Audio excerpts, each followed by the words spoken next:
You know, Dan, my man, thank you. Wow, you know, that reveals everything.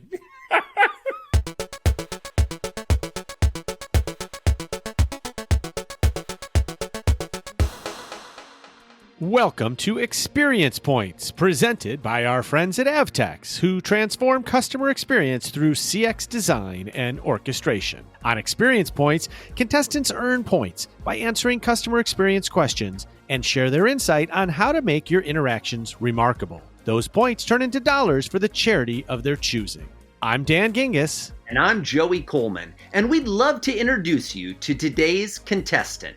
He's a global keynote speaker, event host and MC, serial entrepreneur, and best-selling author of not one, not two, not three, but 4 books.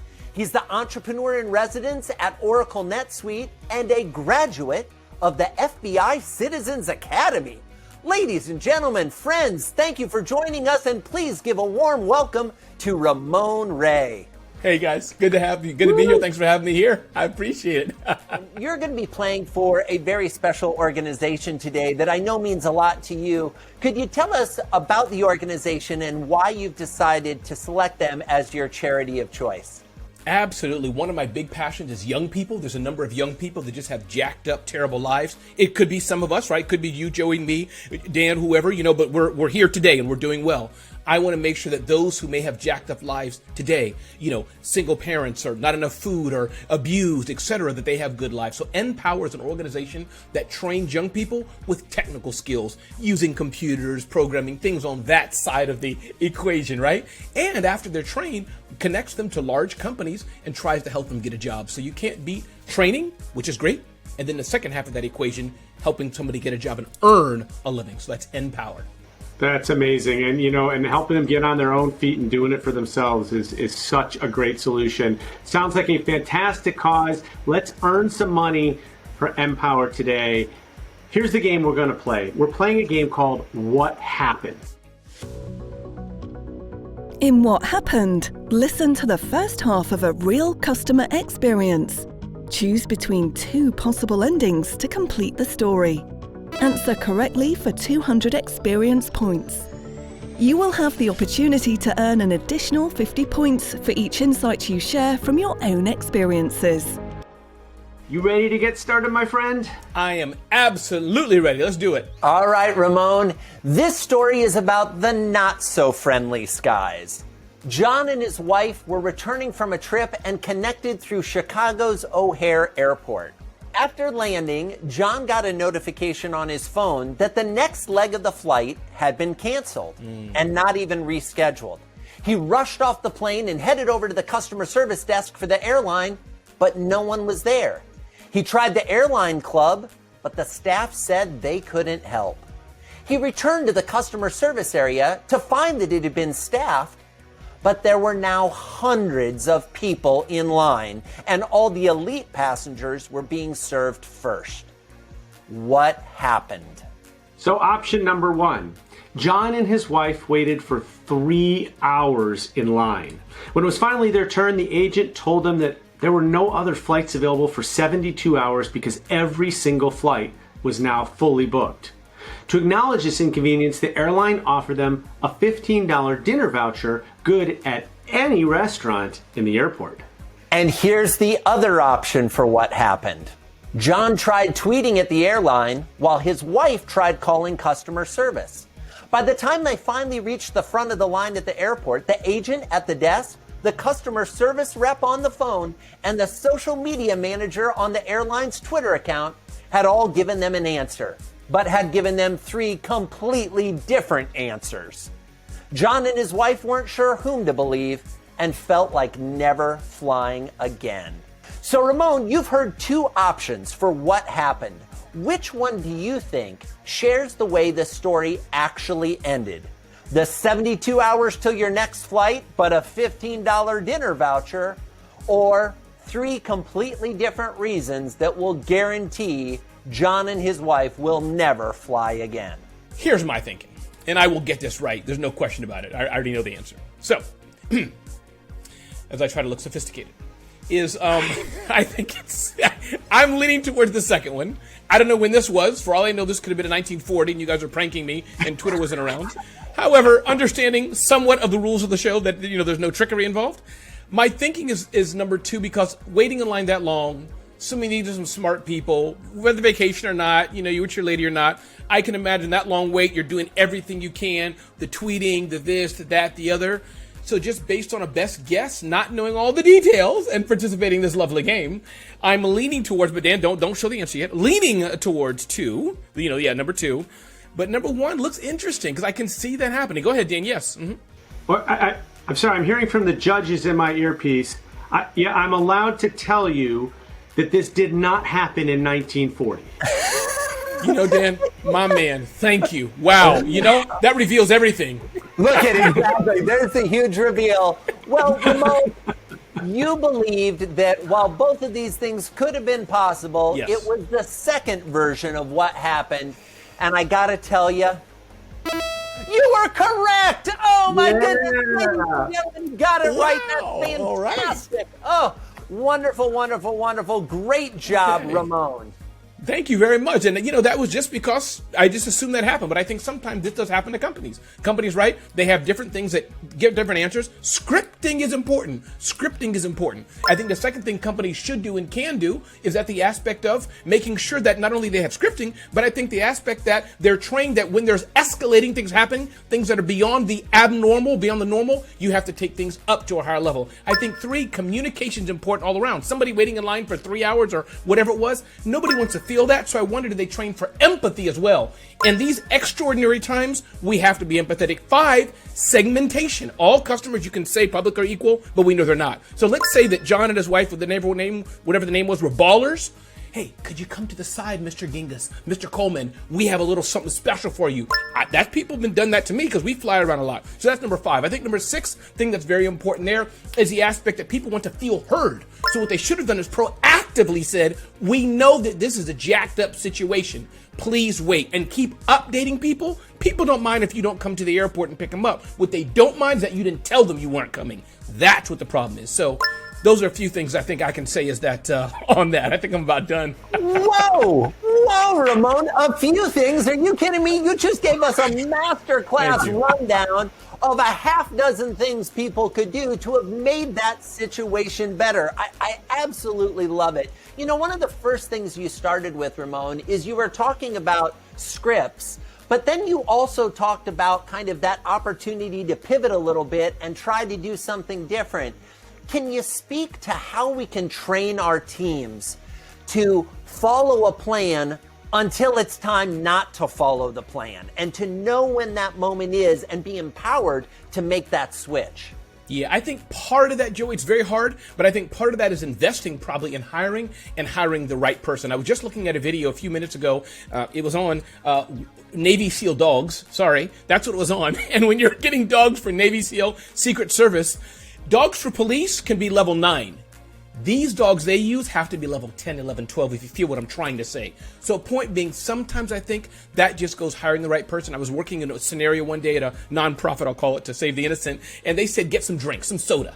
Pepsi, bring back some Pepsi, for example. And the person came back and they said, I didn't bring anything because there was no Pepsi, only Coke. And I'm like, you gotta just bring back something for the mouth. So my point being, Joey, is that's for hiring. We got the rule. But in an extraordinary situation, I think what we talked about in another segment is that Joey knows the boss's intent. Just do good by the customer, and we'll worry about the details later. Obviously, as a customer, we want to believe that if we tweet or we call or we talk to someone in person, that we're going to get the same answer, not 3 different answers.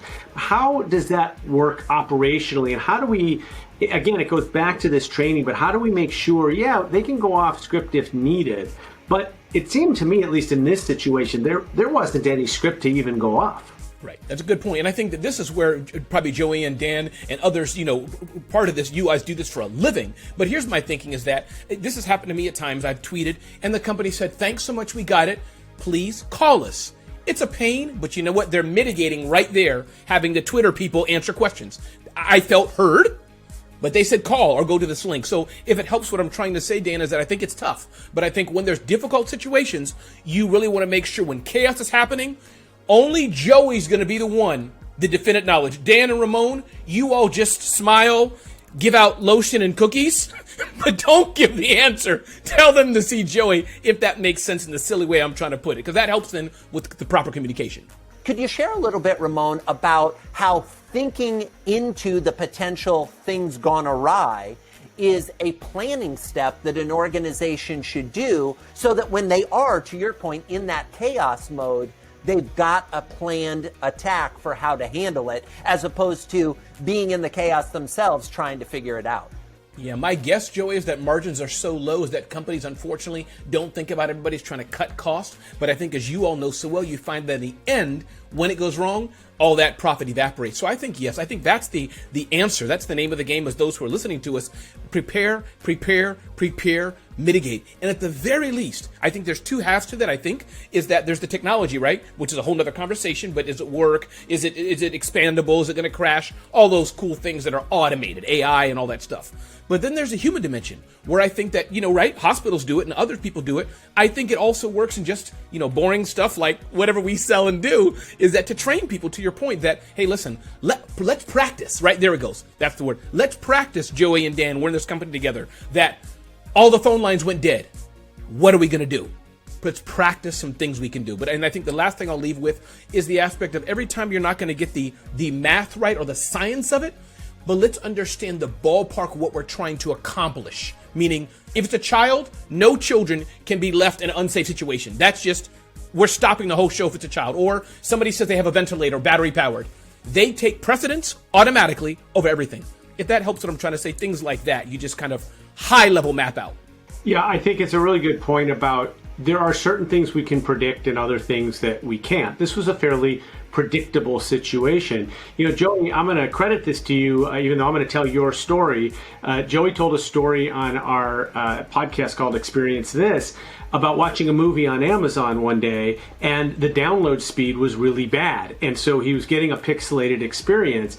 And the next day he got an email from Amazon proactively that said, we noticed your download speeds were slow and you must have had a bad experience. Here's a refund of your movie. Wow, right? And so where, Joey, are you going for your next digital movie download, if I could ask? Yeah, I'm going to Amazon again and again and again because to your point, they proactively did what I wanted. When I was watching that video and it was pixelated, I was frustrated, but it didn't rise to the level of creating a situation where I was going to go try to figure out how to file a complaint, how to ask for my money back. It was an inconvenience, but it was an inconvenience that I was willing to kind of absorb. When they went that extra mile to proactively credit my account back, I became an advocate for Amazon Video. I became a loyal customer that to this day continues to prefer renting my movies there as opposed to any of the other streaming services because of how they treated me in that moment of chaos. Ramon, I love our conversation. Dan, let's recap how Ramon did playing What Happened. Well, first of all, in this game, guessing correctly what happened earns you 200 points. And sure enough, Ramon knew what happened.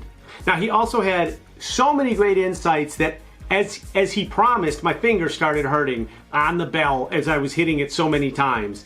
And each one of those are worth 50 points each. He earned 8 additional bonuses of 50 points each. And when we add that up, he earned an additional 400 points. These two scores together means that Ramon earned $600 as a donation to NPower. Well done, sir. Well done. Thank you so much. And I know NPower is going to be very, very grateful. They do great work. Thank you so much, Dan and Joey. Thank you. Well, thank you, Ramon. That concludes this episode of Experience Points. Check out more games with Ramon and our other celebrity contestants at experiencepointsgame.com. That's experiencepointsgame.com. We'll see you soon for more examples of remarkable customer experiences here at Experience Points, presented by Avtex.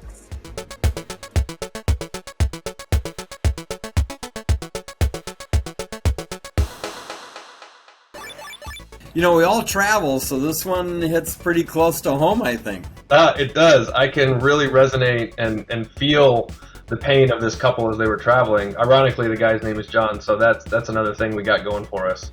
But as I hear this story, and I put myself in that position, it's fascinating in the business that we're in, Kurt, and who our clients are and how we coach them and advise them and implement technologies to communicate with their customers. This is one of the biggest, kind of faux pas in my opinion, because the airline, while providing a bad experience, was also wasting a bunch of money, right? This couple was communicating on 3 separate channels at the same time, and each of those channels had a different person trying to solve the same problem. Like that's pretty wasteful when it comes to the airline's dollars. And so it just fascinates me that not only is there a chance to provide a better experience, but there's also a chance for cost savings and to eliminate some of that spend in providing that better experience, right? So it's only a win-win for the airline if they can figure that out.